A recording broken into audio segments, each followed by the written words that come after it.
Assalamualaikum warahmatullahi wabarakatuh. Halo semuanya, perkenalkan nama aku Yusya Melinda dari Program Studi Ekonomi Pembangunan Angkatan 2021. Di sini akan menjelaskan presentasi mengenai model ARDL sebagai salah satu tugas mata kuliah Ekonometrika 2. Apa sih ARDL itu? ARDL atau Autoregressive Distribution Lag adalah model dinamis di dalam ekonometrika. Jika di dalam OLS kita hanya melihat jangka panjang, nah dengan ARDL ini kita bisa melihat baik itu dari pengaruh variabel Y dan juga X dari waktu ke waktu, termasuk pengaruh variabel Y dari masa lampau terhadap nilai Y masa sekarang. Selanjutnya, model ARDL merupakan gabungan antara model AR, autoregressive, dan juga DL, distribution lag. Nah, model ARDL adalah model yang menggunakan salah satu atau data lebih dari masa lampau. Nah, variabel dependen di antara variabel penjelas. Sedangkan model DL adalah model regresi melibatkan data pada waktu sekarang dan juga pada waktu masa lampau dari variabel penjelas. Ini berdasarkan buku Gujarati.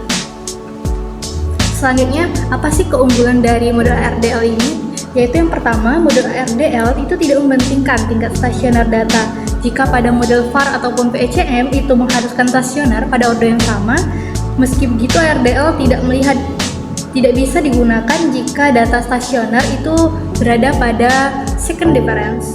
Nah, yang kedua yaitu ARDL tidak mementingkan bahwa variabel terkointegrasi pada order yang sama, namun harus pada level first difference, tidak boleh pada tingkat second difference. Lalu yang ketiga, ARDL itu tidak mempermasalahkan jumlah sampel atau observasi yang sedikit.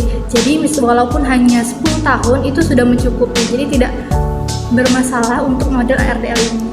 Selanjutnya, nah ada dua jenis metode dalam melakukan regresi model ARDL ini. Yang pertama itu berdasarkan cara dari Syed Hossein, di mana beliau ini merupakan salah satu dosen ekonometrika karena dia memiliki web sendiri yang banyak memposting berbagai macam model dengan software berawal dari Type Fuse, R, dan juga SPSS. Pada cara beliau itu menggunakan distribution lag itu secara manual. Nah, sedangkan dengan cara beliau yang satunya itu cara Darvegilas yang merupakan profesor di Universitas Victoria, Kanada. Nah, beliau ini menggunakan distribution lag itu secara otomatis di aplikasi Avios. Nah, baik, selanjutnya di sini ada menggunakan salah satu contoh. Di sini menggunakan data 15 tahun dari variabel pertumbuhan ekonomi, tenaga kerja, indeks pembangunan, dan juga jumlah penduduk miskin. Nah, di sini totalnya ada 15 tahun. Untuk waktunya time series. Baik, selanjutnya di sini kita melihat hasil uji stasionernya menggunakan software Avios. Di sini pada variabel Y di sini menunjukkan bahwa probability-nya itu 0,0010, di mana nilai probability ini lebih kecil dari 0,05, sehingga dapat dikatakan variabel Y ini telah lulus uji stasioner pada tingkat first difference. Lalu pada variabel kedua yaitu variabel tenaga kerja, di mana probability-nya itu menunjukkan 0,0439. Artinya model ini telah lulus uji stasioner pada tingkat first difference juga.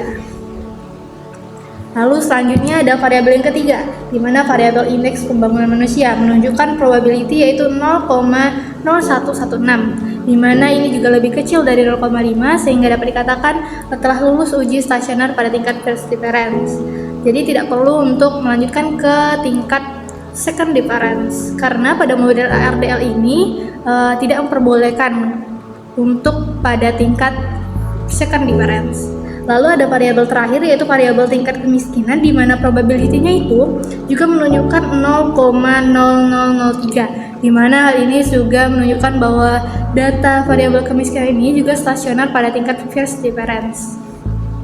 Nah, di sini juga secara bersama-sama kita menguji keempat variabel tersebut dengan variabel Y, variabel TK, tenaga kerja, variabel IPM, indeks pembangunan manusia, dan juga tingkat kemiskinan. Nah, di mana hasil probability-nya itu yaitu menunjukkan 0,0000. Nah, sehingga berdasarkan uji AEDF pada stasioner itu menunjukkan bahwa data ini secara bersama-sama telah lulus uji stasioner.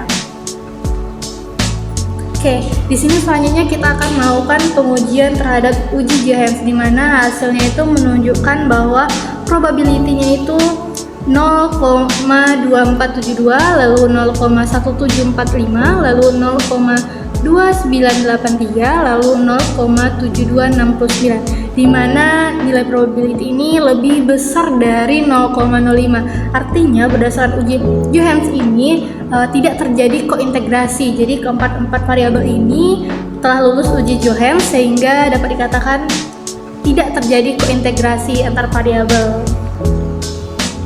Nah, di sini kita juga melihat bagaimana bentuk graf dari lagnya. Di sini berdasarkan RDL, kalau lagnya 274 sampai lag dari 205.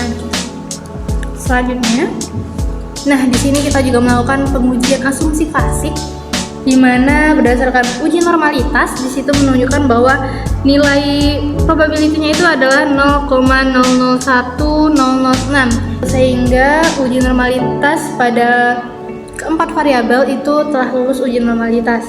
Lalu uji yang kedua yaitu uji autokorelasi, di mana menunjukkan bahwa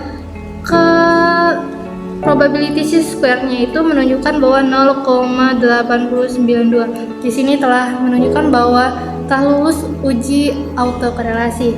Lalu selanjutnya di sini ada uji bound test. Nah, uji bound test ini sebagai salah satu uji seperti Johans tadi. Di sini menunjukkan bahwa pada tingkat 5% itu menunjukkan 4,663, di mana hal ini lebih besar dari 0,05, sehingga berdasarkan uji bound test di sini telah lulus.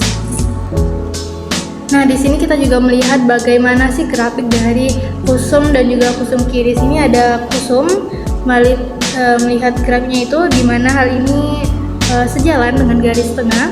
Lalu pada kusum Q juga tidak melewati di antara garis merah ini, di mana hal ini berarti datanya itu sudah sesuai. Oke, baik, cukup sekian presentasi dari saya. Bila ada kesalahan saya mohon maaf. Saya akhiri, wabillahi taufiq wal hidayah. Wassalamualaikum warahmatullahi wabarakatuh.